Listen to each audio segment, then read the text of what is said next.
साधारण से भी साधारण कदकाठी, तन पर सफेद शर्ट पैंट और गले में मराठा आंदोलन की पहचान वाला नारंगी पटका। लेकिन इस आदमी के पीछे उमड़ा जन सैलाब देखकर किसी को भी खौफ होने लगे।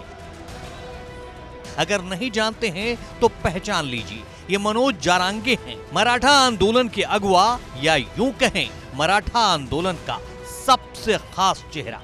महाराष्ट्र में मराठा आरक्षण की मांग तो कई दशकों से उठती आई है, लेकिन इस आंदोलन के केंद्र में 41 साल के मनोज जारंगे हैं।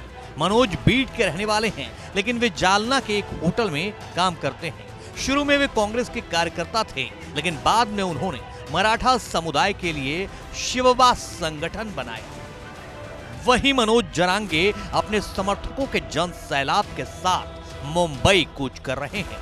20 जनवरी से शुरू हुआ मनोज जारंगे का ये मार्च बुधवार को पुणे पहुंच गया। इस मार्च के शहर में दाखिल होते ही पुणे की ट्रैफिक व्यवस्था पूरी तरह बेहाल हो गई।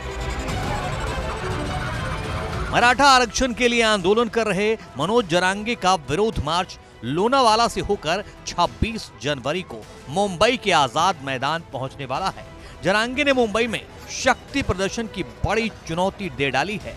जारंगे ने मुंबई पहुंचने से पहले पुणे में कहा कि मैं अपनी जान देने के लिए तैयार हूं। अगर ये लोग मेरी हत्या करने की कोशिश करेंगे तो पूरे महाराष्ट्र का एक भी रोड खाली नहीं रहेगा।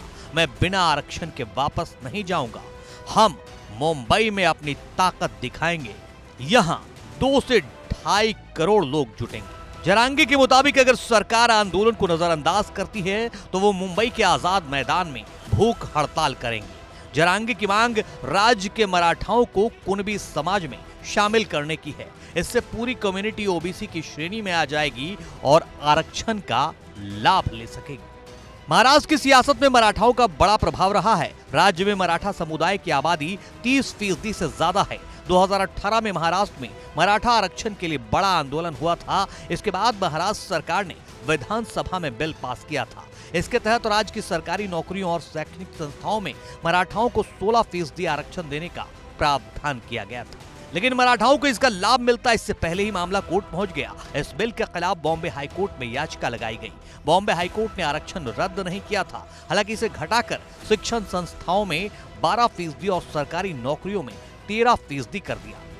हाईकोर्ट ने कहा था कि अपवाद के तौर पर 50% आरक्षण की सीमा पार की जा सकती है। इस फैसले को सुप्रीम कोर्ट में चुनौती दी गई थी। दरअसल मई 2021 में सुप्रीम कोर्ट के 5 जजों की खंडपीठ ने मराठा आरक्षण खत्म कर दिया था। इसके बाद राज्य सरकार ने क्यूरेटिव पिटीशन दायर की थी। 23 दिसंबर 2023 को CJI DY Chandrachud, justice Sanjay Kishan Kaul, justice Sanjiv Khanna और जस्टिस बीआर गवई की बेंच ने मामले को 24 जनवरी के लिए लिस्ट कर दिया था। 25 दिसंबर को जस्टिस संजय रिटायर हो गए। अब सीजेआई उनकी जगह किसी अन्य जस्टिस को बेंच में शामिल कर सकते हैं।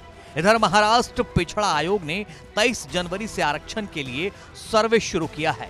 इसमें यह पता लगाया जाएगा कि मराठा कम्युनिटी के लोग सामाजिक, आर्थिक और शैक्षणिक रूप से कितने पिछड़े हैं। यह सर्वे 31 जनवरी तक चलेगा।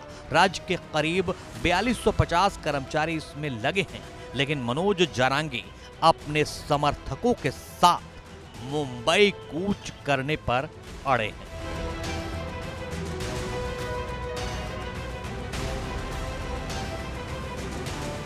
भारत की बात रोहित सिंह सावल के साथ सिर्फ एबीपी न्यूज पर।